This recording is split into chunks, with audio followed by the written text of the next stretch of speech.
leave this thing of people wanting to charge you 1.5 to register a company. If it's already too cheap, you can register a company.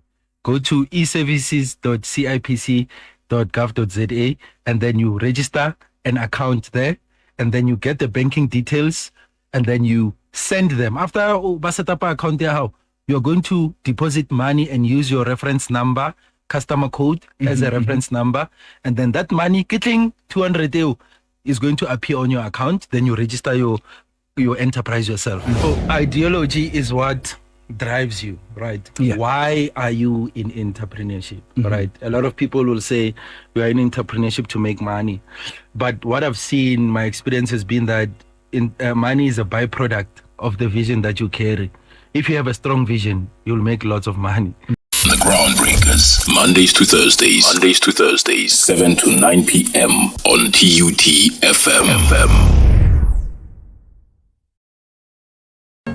Definitely 25 minutes before the hour 8 o'clock, ladies and gentlemen. This is TUT FM 96.2, amplifying voices, empowering lives. Another edition of the Groundbreakers right here on the 22nd of January 2025. And I was saying earlier, season 2, second episode. And eventually tonight we're having Mr. Tlou Arthur Mahlangu, not Arthur Mafokate. We definitely would have loved to be having him here, but not Arthur Mafokate. And now tonight we're speaking ideology in entrepreneurship, and we're going to make this a very beautiful and strong one. But before I bring him in, let me give you a little bit about himself. Now, Mr. Arthur is a distinguished entrepreneur with a decade of experience. He has registered consultancy businesses, conceptualized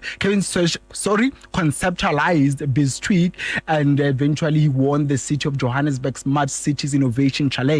He was selected for the Mandela Washington Fellowship from the United States of America, and he was a finalist for McClose's innovation competition. Definitely has 8 years of experience as a business coach. He holds a BTech in quality management from the Swan University of Technology, business and leadership from University of Notre Dame, and the executive education from Henley Business Schools, among others.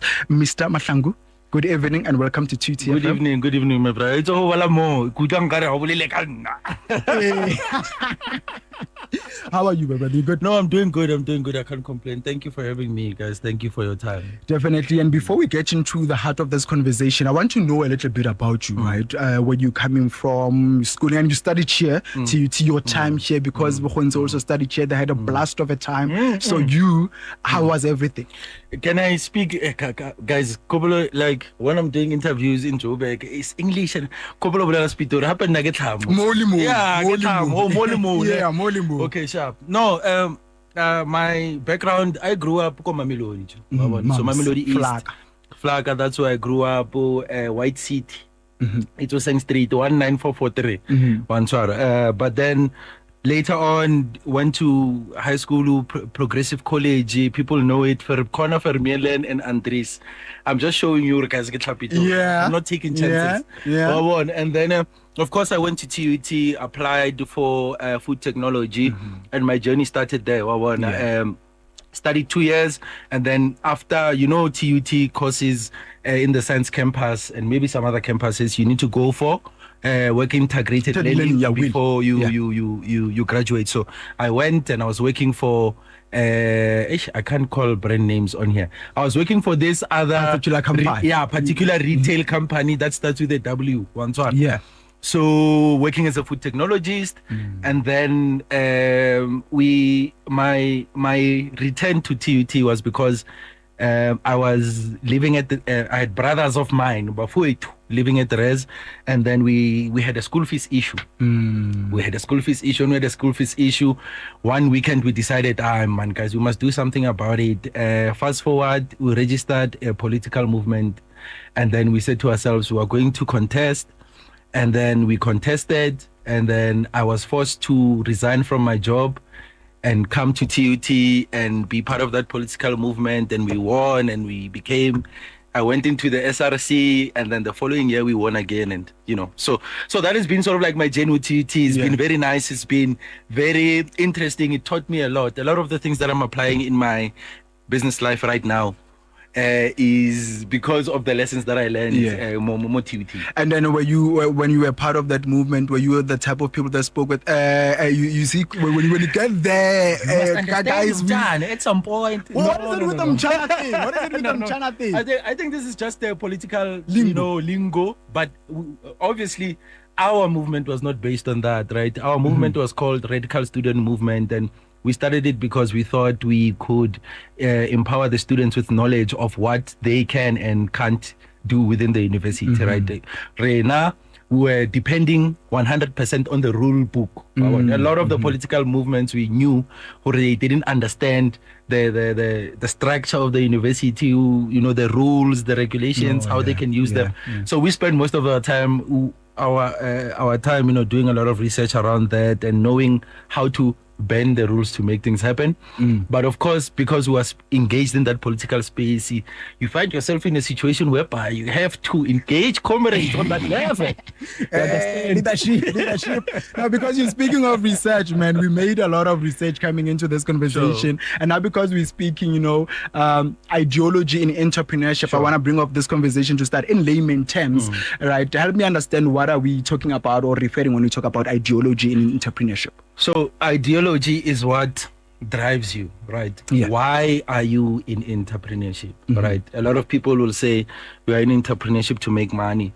But what I've seen, my experience has been that money is a byproduct of the vision that you carry. If you have a strong vision, you'll make lots of money. But if you're going into entrepreneurship to just make money, you're not going to make it. You're going to fail, because in entrepreneurship, you have the first 2 to 3, for some of them it's 5 years. 5 years. You're not making money. Yeah.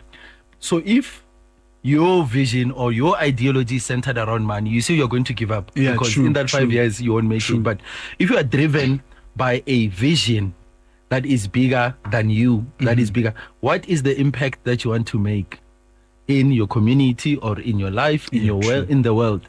So ideology speaks about that. Or what is your northern star? What is your vision? What is the thing that keeps you waking up in the morning?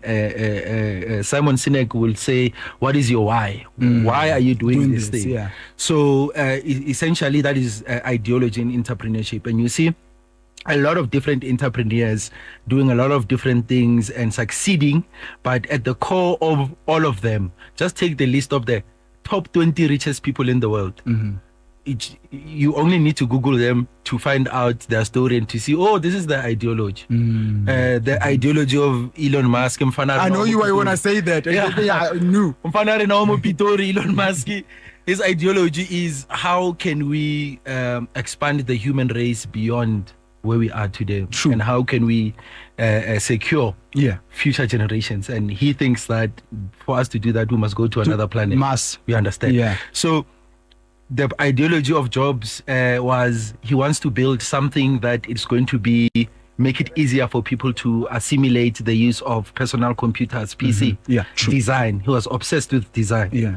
He made billions doing that. So true. So basically, what is the thing that is driving you? Keeping you at night. Keeping you, because the money will come if the ideology is in the right direction and you are true to the ideology. It's definitely beautifully said. And according to research by the Gordon Institute of Business Science, right, understanding, individual and institutional vulnerabilities is critical for positive economic development, right? Yes. So what core ideologies have driven your own entrepreneurial journey? So my ideologies are based on my knowledge on the environment that I'm in, right? First of all, I believe that we all have an obligation to positively impact the spaces that we enter and to be the best version of ourselves. So my ideology is based around that.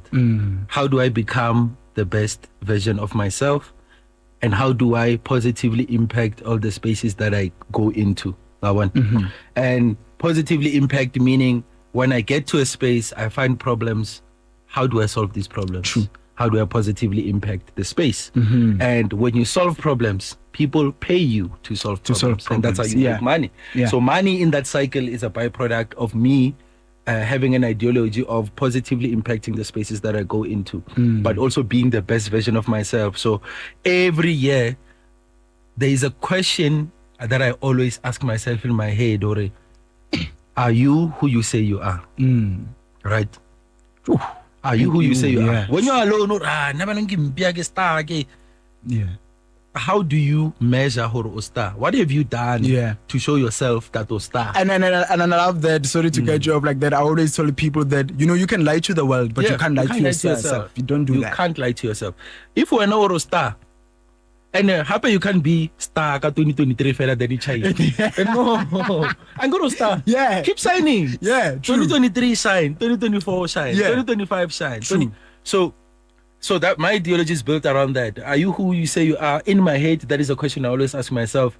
And I always challenge myself to always do better every year. Like last year, I feel I did well, but this year when I started, I was like, I can do better. True. And are you who you say you are when you are saying these things to people or to yourself? And also, how do you positively impact the spaces that you walk into? So that works for me.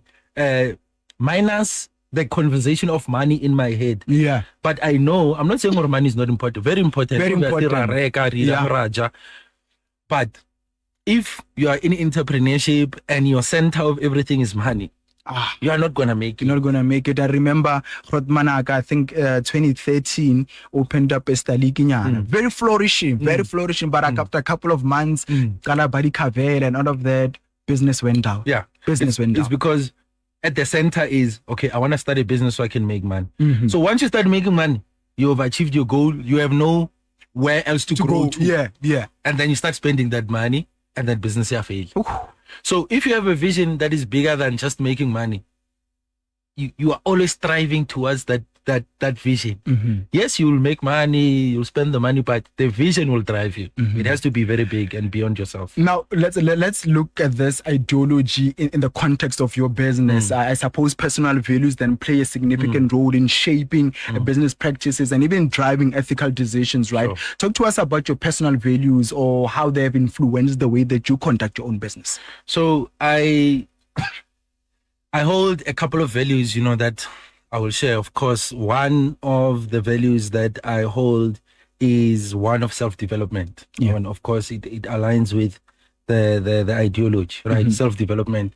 What am I doing every year? To develop yourself. Yes, every year I must do something. Yeah. If I believe that if you're the same person that you were 5 years ago, you wasted 5 years of your life because you're still in the same place. So the better now. True. When self. So self-development is part of my core values, right? Relationships, right?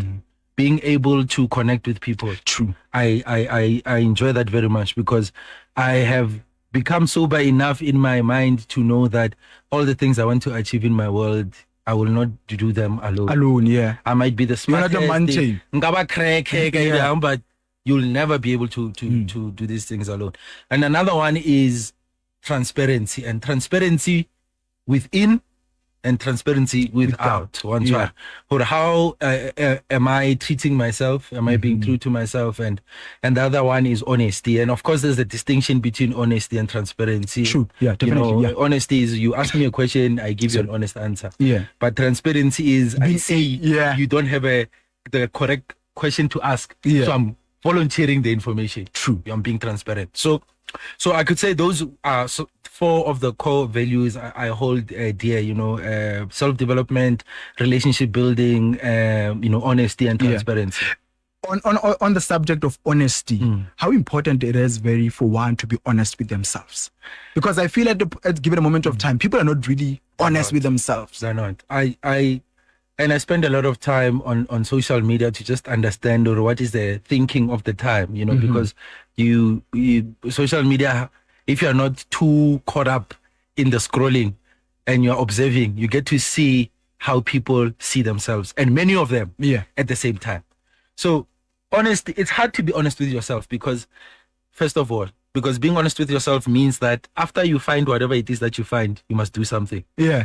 And people, they don't want the accountability generally of them having to do something. So it's always a battle for people to find themselves being honest with themselves. And for people to run away from being honest with themselves, they depend on distractions. So distractions could be always scrolling on TikTok. Distractions could be always on the weekend, you're out somewhere. Distractions could be you are busy with many girls. Distractions could be. The distractions are many. A lot, yeah. So those are the things that keep people from being honest. Because if you can sit with yourself, if you cannot sit with yourself for 48 hours alone, without even touching any substance, don't touching any substance, not wanting to call anyone, just with yourself and reflecting on your actions. Why am I acting like this? Why do I say things like this? Why do I love this so much? Why am I not doing this? Why do I feel like this? That thing will force you to be honest with yourself. True. But because we keep ourselves too busy, so that we don't have to do that. Went to therapy in 2022, and then the therapist was like that. Look into yourself, man. Go out a week without, taking any substance, and then tell me what you're. It's tough. It's tough. And when you think of you used to speaking to someone, you can't call a hunter to say, you need to sit, definitely. But also coming to that, let's talk a bit, coming to this question, personal values, like we've been speaking about now, can limit one instances where your personal, can you share a story where your personal experiences or values hindered your progress? Because one can then limit themselves concerning, those values are, let me bend some of these values a little bit so that I can get this.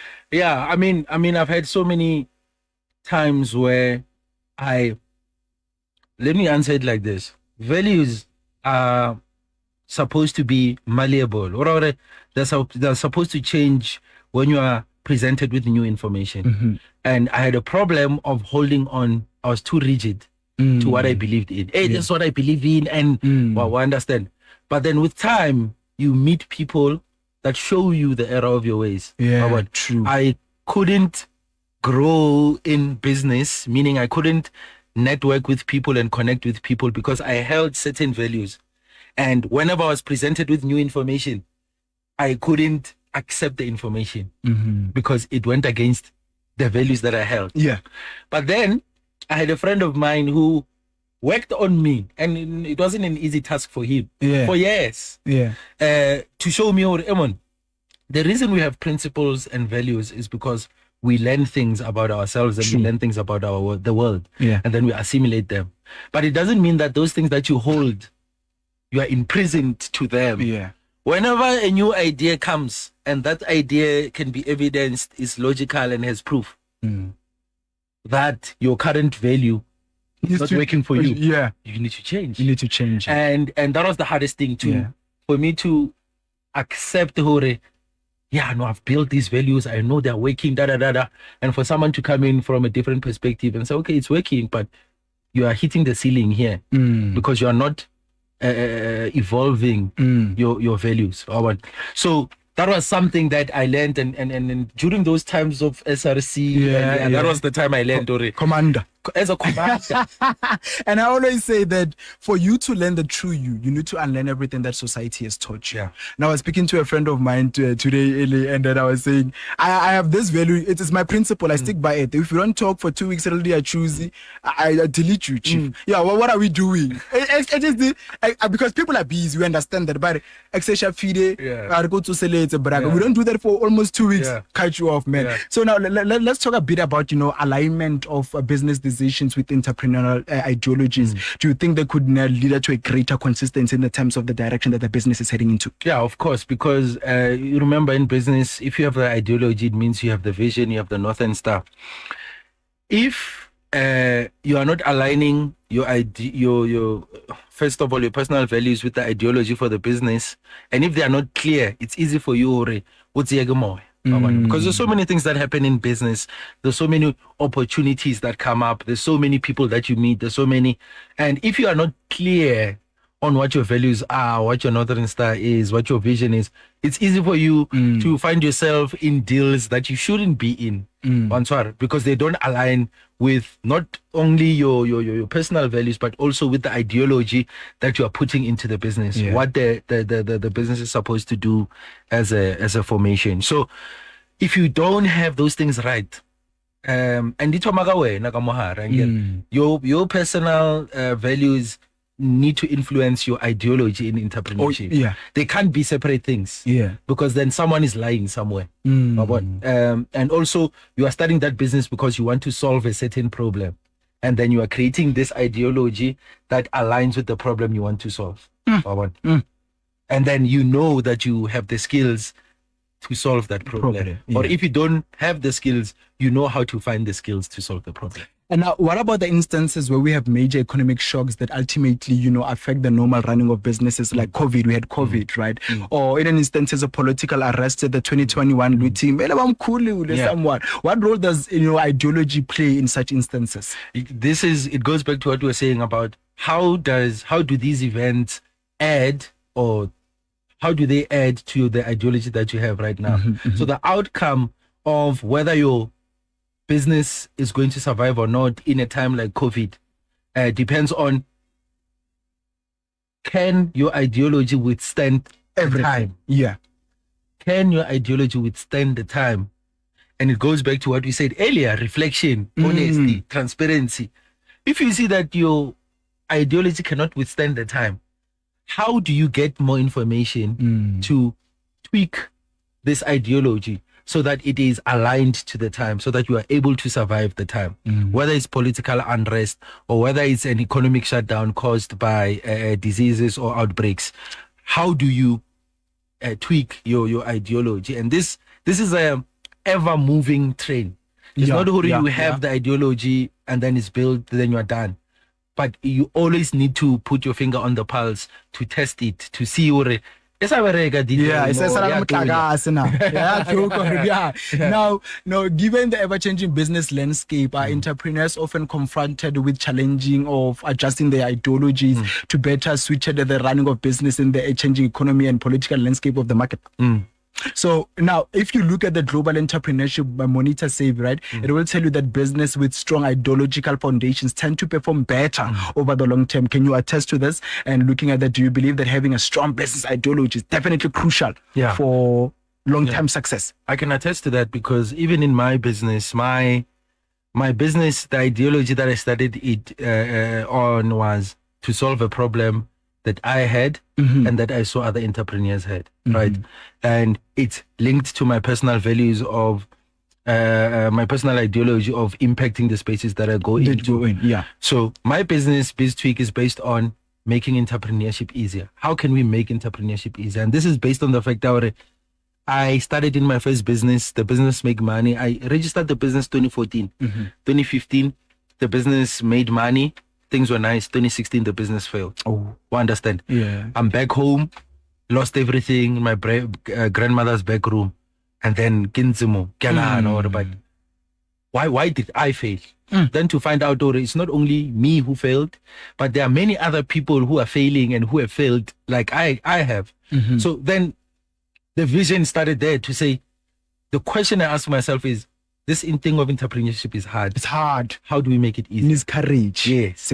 How do we make it easier? And that is my vision. And that is my ideology for BizTweak, is to making entrepreneurship easier. And by making entrepreneurship easier, I'm on the path to do that. I'm going to solve so many problems for other people.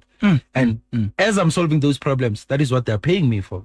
That's how we're sustaining the business. Definitely. and we can only agree that, sustainability is a growing priority, right? I mean, there are studies highlighting that integrating sustainable practices can lead to long-term economic benefits, right? How do you then integrate sustainability into a business ideology, and, what challenges might one encounter when doing so? Yeah. So, I mean, sustainability, it's a nice English word, which sometimes doesn't apply at certain stages of entrepreneurship. Sometimes when the business is starting, we are not sustainable. We are just pushing. We don't have the privilege of starting businesses in a sustainable manner, especially if you are coming from the township, in a lot of cases. But you learn to work that sustainable. Good is like having one eye here and one eye on the horizon. Sustainability, Tamara. The other eye is looking, how can we incorporate it there? But now we can't. Goes out to one of our guests last week. I loved it. He said, at some given moment of time, with this hand you must fight, with this hand you must wipe your tears. Yes. Definitely. So we're going out, or we're still here in All right. So definitely let's get back to this now. And what strategies then do you use to communicate your business ideology to stakeholders when you're going into meeting? Because eventually you need to bring people on board. You cannot run this ship alone. So, I mean, the strategy that I use is how do we position ourselves that we are seen as a problem solver? Because no matter what business, no matter what company, there are problems. There are always problems. So how do you position yourself to be the person to be able to deliver the value that solves the problem?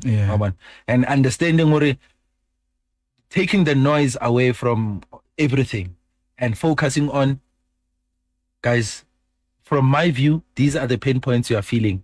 These are the problems you have. Can you confirm for me? Yes. These are the problems we have. Okay, then this is our view. This is what we want to achieve.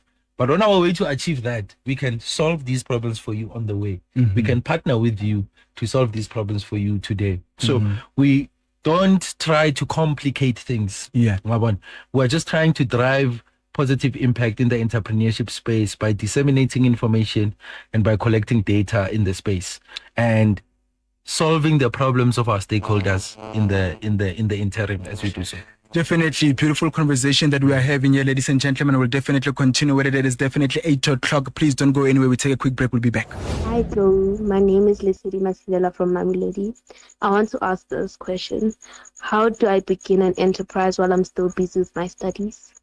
Thank you. Definitely 5 minutes after the hour, 8 o'clock. And this is Plug a Graduator Season 2, Episode 2. And Mr. Arthur, you definitely had the question coming in from the young sister coming in all from Mamelodi. What's your take on that? 100%. If you want to start an enterprise, first of all, to get the benefits, you need to register a formal company. So leave this thing of people wanting to charge you 1.5 to register a company. If it's already too clear, you can register a company. Go to eservices.cipc.gov.za and then you register an account there, and then you get the banking details, and then you send them. After set up an account there, you're going to deposit money and use your reference number, customer code as a reference number, and then that money, getting 200 euro, is going to appear on your account. Then you register your enterprise yourself. Immediately when you register your company, you're going to get a tax clearance certificate. From there, you go to DTIC website and you Google affidavit, EME affidavit. You download it. That's a BE certificate. You download, you fill it in, you have a BE certificate. Now you have a tax number, company BE certificate. Then you can go and open a bank account. Go open a bank account with any of the banks. Now you have an enterprise. If you are still in school, perfect even, because it's going to give you time to fail. By the time you finish, you would have failed enough. For you have experience now.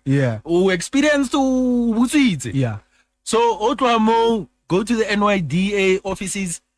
You get access to the courses that they give. They give 2 to 3 day courses where they teach you the basic. They call it business skills, that course. You sit there, they give you the business skill. This is what you do. You have to do in order for you to trade in South Africa. This is what you have to do. Here are the opportunities. NYDA will give you a grant from 1,000 to 250,000. Only if you have a business that justifies for you to get the money.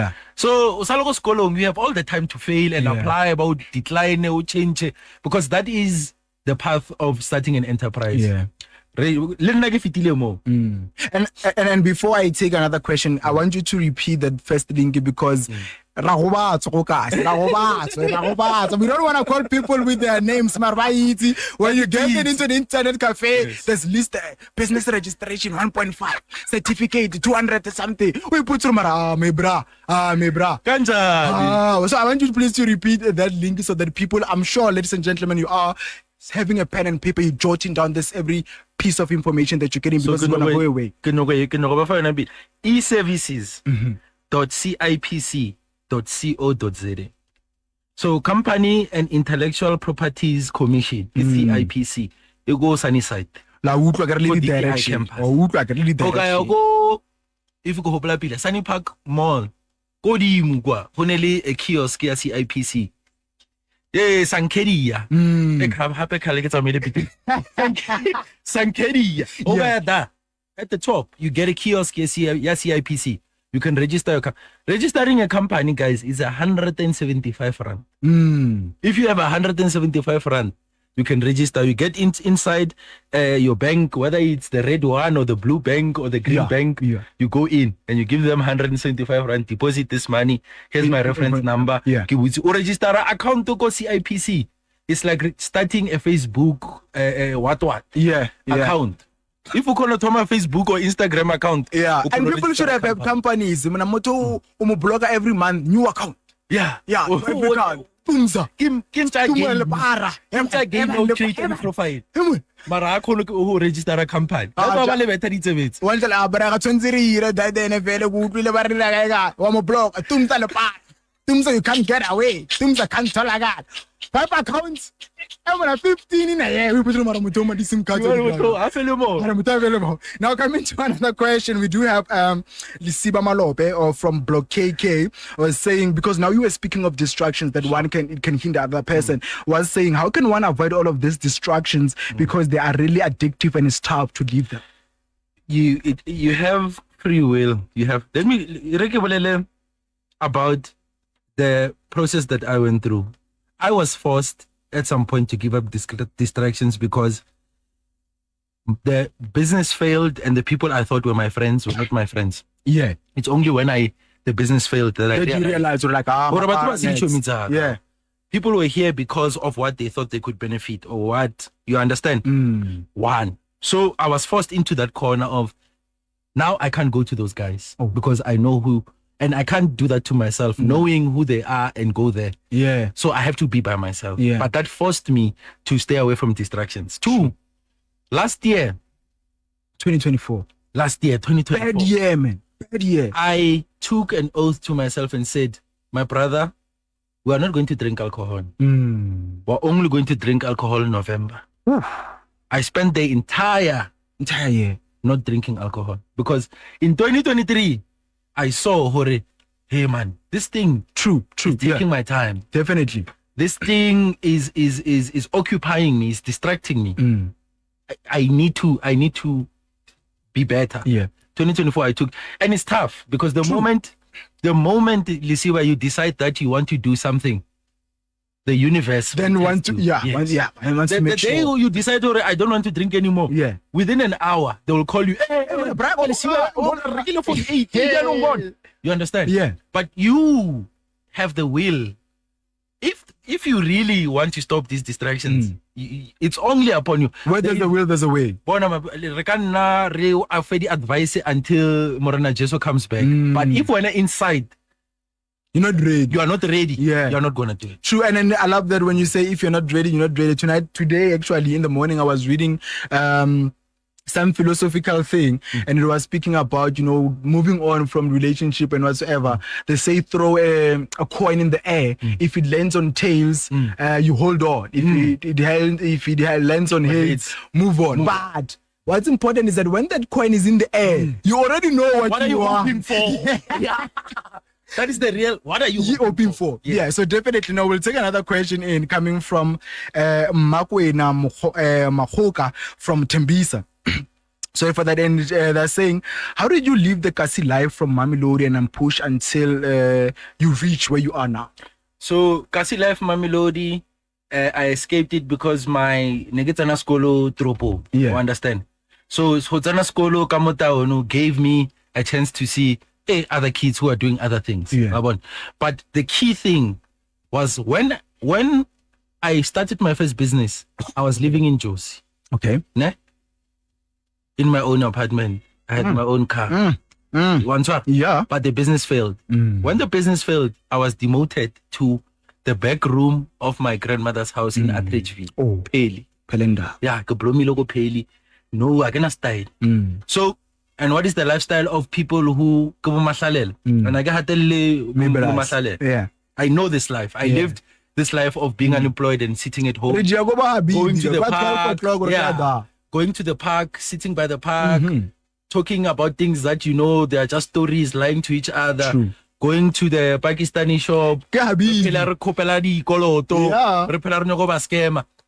So again, it goes back to what we're saying to Lisiba. If you are not ready, if you don't have a vision for yourself, you won't escape the kasi life. Yeah.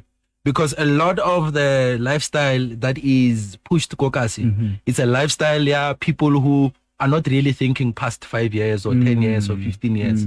It's a lifestyle of, and I live this again. Yeah. Kokra bang 150, weekend they go 6. Ish. And people always have what? Yeah, for money. Hey. Money for yala. It's always there. It's always there. That's why alcohol is the biggest distraction ever. So the figures December 7.7 billion. Biggest distraction ever in Saudi. Kokasi. Alcohol. Alcohol. You see, if you can say to any uka explode, if you are used to going out every weekend and drinking every weekend. If you can say to yourself, how dependent you are on alcohol, that you are addicted, that you have a problem, say to yourself, 2 weeks, I'm not gonna drink. You will see. I don't want to mention this on air, but a friend of mine called me and said, "Brother, you're an alcoholic. Yeah. Stop a lot of it." Yeah. And I'm very glad I have such friends, right? Yeah. They also put me to therapy and all of that. I call him then morning, you're an alcoholic. Stop this thing. Stop this thing, my brother. Because now I don't see a problem. Yes. When you wake up, Yes. what Yeah. Mamzo. Yeah. And then like tunyan, but it's raw. And then I love what you said. There was there's a line coming in from I forgot what song it was, but it was Jay-Z, and I think it was on a Nipsey Hussle line. He says we have to, if we can't leave the hood physically, we gotta leave that thing mentally. Yes. So eventually, as much as Nago Nkasudu move physically, leave mentally. What content are you consuming? When you are at that free Wi-Fi spot, what content are you consuming? What are you consuming? Are you consuming that other content of that other website? Or are you consuming content that is aspirational? Yeah. That makes you say, yes, the money is from, hey, Madeleine, I can do I this can thing. do it, yeah. Hey, I can do this thing. Or are you busy downloading videos from that other side? Yeah. and last question, and before we take in the voice notes that came through, as Busiso Nkosi from Sosha from Block BB, it says, Mebra, Nagatore 3 clipper, $300, and I want to start something. Kopelomfe plan, what can I do? Please, Mebra. Boss, one, someone register a company.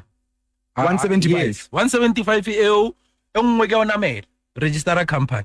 After you register the company, what you're going to do, I'm guessing you're less than 35 years of age. Yeah, NYDA. Or the services double. NYDA, it will offer plan. While you're in those business skills, they will give you a plan. Man. Mara. Okay. This is the sectors You could go into. I can go into. Yeah. Then, to hire NYDA, and then make time whenever you are Googling or you are on YouTube.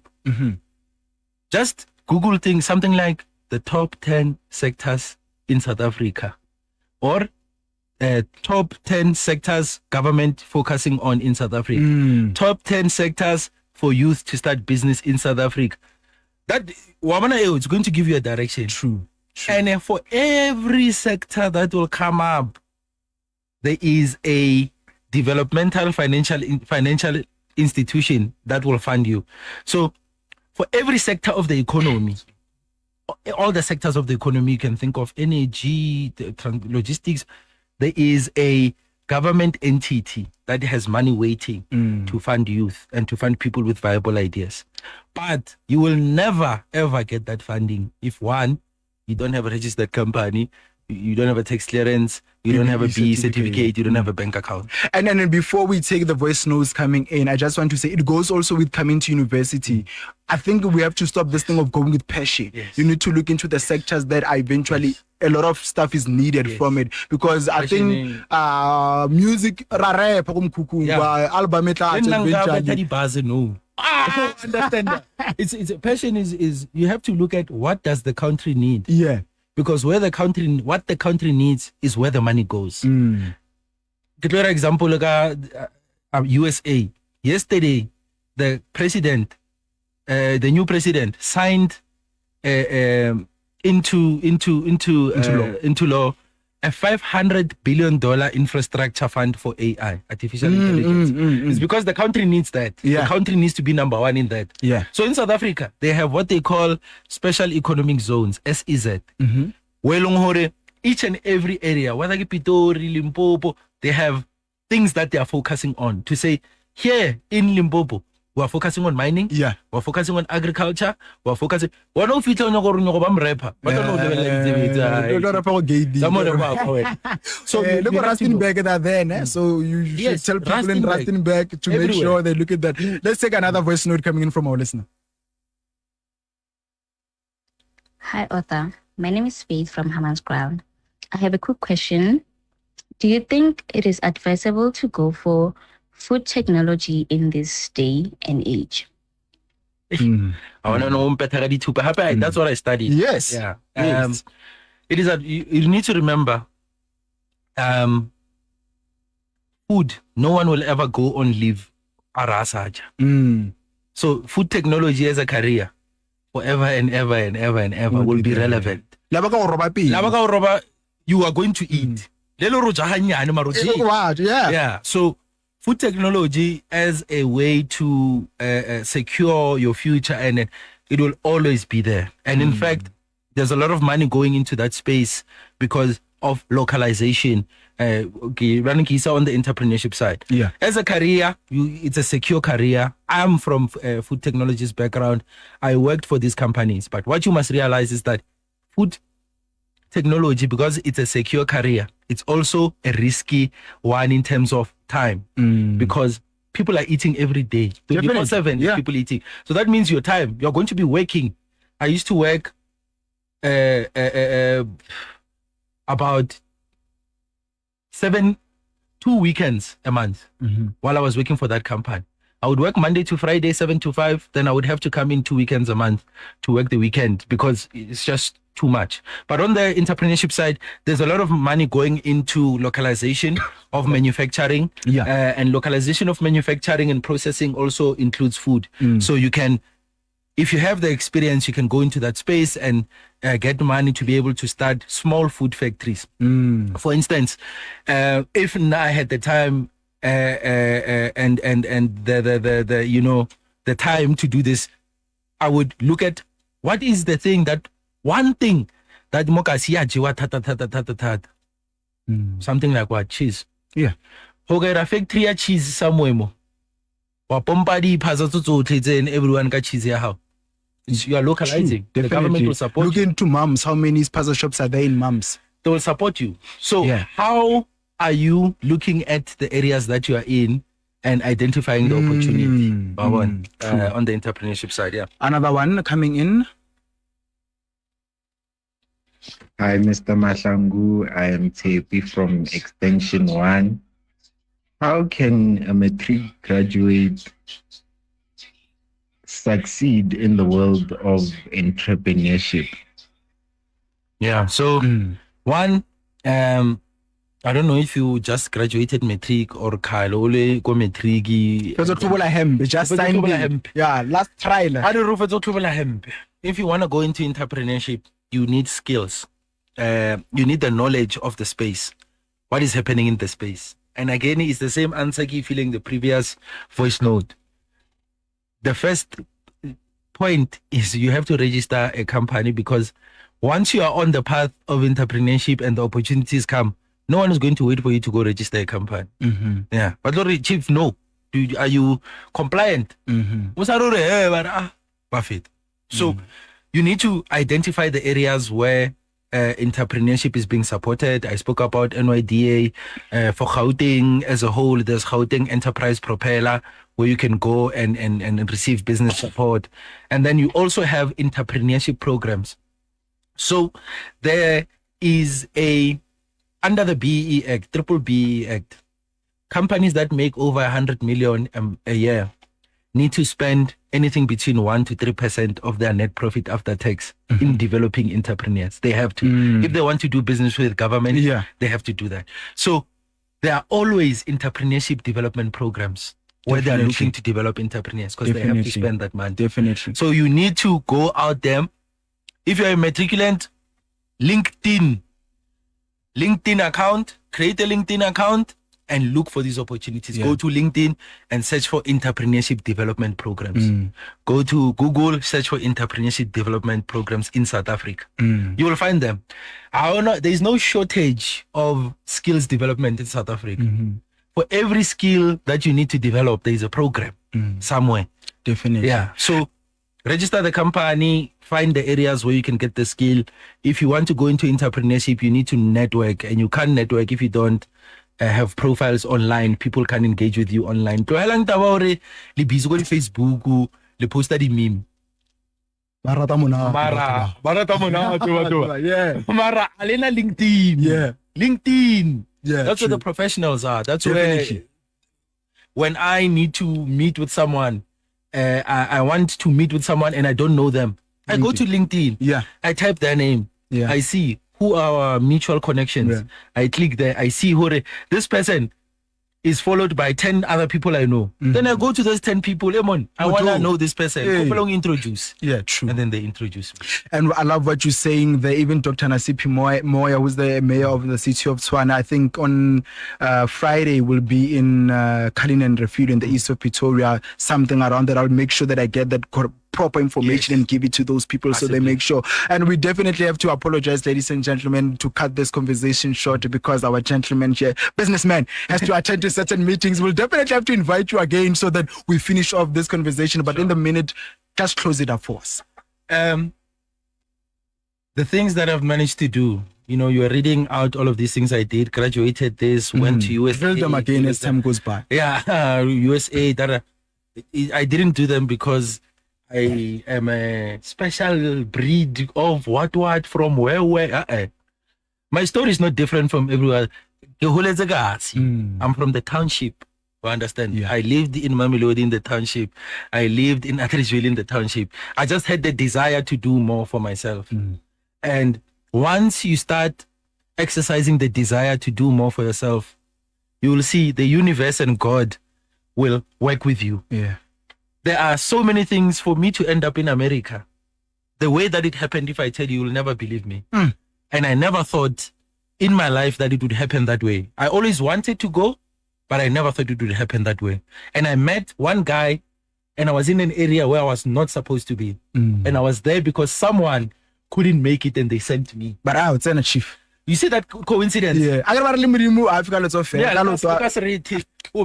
Yeah. So what I'm saying is you need to put in enough work, enough effort for the universe and God to see, they want this. Let me conspire with him to help him. There is no way that I could have done half of the things that I've done if I didn't have the desire, because a lot of the things is because the university and God is, guys, don't think now we are in entrepreneurship, God, you put him to the side. Guys, you understand? So most of the things that I've done, I was on a program with Accenture, which is a top American technology company. They have offices in Waterfall. The reason I got into that program was because I was trying to sell my idea to another guy. And that guy, I was stalking him for months. Eventually, he was like, my brother, I'm tired of you stalking me. Okay, yeah, let's sit down. What do you want? Yeah. No, man, I have this idea. He's like, okay, don't even finish. I hear your idea is good, but it's half-baked. There is a program that is happening. It's closing in 5 days. But I know the person who runs the program. I'm going to introduce you to that person. Yeah. That person is going to give you a chance to stand before him, her, and the panel. You must present. Come, let me help you put together your presentation and present. So you see, all of these things happened because I was prepared to get the opportunity. And there will be years where nothing happens, and there will be moments where years happen. Yeah. And before I close off, before we let you go, you're part of the WILEC. Yes. Yeah. So advisory council. Yes. What's your role there? So in the Work Integrated Advisory Council, what we're doing is that we're trying to promote student employment. We're trying to Specialized recruitment. Take it back. Oh, no. Well, Stanka. You're banana. we're trying to help the university because some of us on the council, most of us actually come from TUT. So our contribution is how do we help students that come from TUT to be able to access opportunities, especially job opportunities that will allow them to graduate, because TUT, you need to do that work integrated learning. So there's multiple solutions we're coming up with that we don't always need to depend on students going to corporates to be able to get that experience. How do we create a situation where students can go into small businesses and get the experience as well? Because not everyone who graduates is going to be a worker. We need entrepreneurs. Backbone for the economy. There's no other way. We need other people to start businesses so that they can employ other people. So and any opportunities in the pipeline that opportunities in the pipeline is I am working with that other university I told you about that I cannot name here because this is my university. Definitely. I cannot name the other one. Yes. So, but we're working with that university because what we're trying to do is to come up with a model of how do we position students in small businesses, right? There is a rise in the need for small businesses, right? Economic activity of entrepreneurs is required. So as we bring in entrepreneurs to come in and start businesses and to take advantage of this technological era and build new products and services, they need capacity. Right? So how do we capacitate these small businesses? So that is a very huge opportunity that every crafty it's going to create thousands of size 25.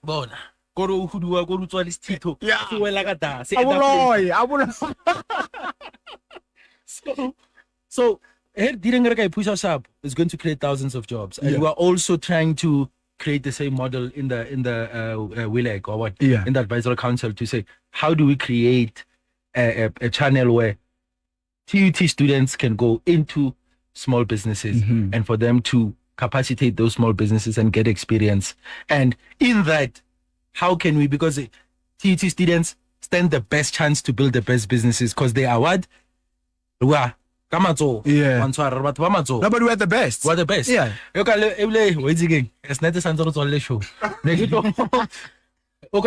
Fella in the arts.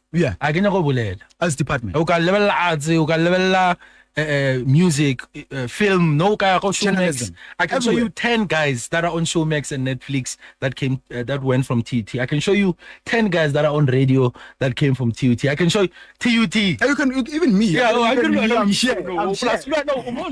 Definitely. So I think TUT is the best, guys. It's the best in terms of the potential that we have to create impact, and it's also the biggest contact university. So potentially it's just what are we doing about it? That's the question. 30 seconds before I close off this second episode of Private Graduate, 8 bar that you said you're gonna drop. There's a reason why I didn't make it. Ladies and gentlemen, it has gone at 28 minutes before the hour 9 o'clock, and soon we'll be jumping ship and giving this hot seat to Dire William Masenya. The Groundbreakers, Mondays to Thursdays, 7 to 9 p.m. on TUT FM.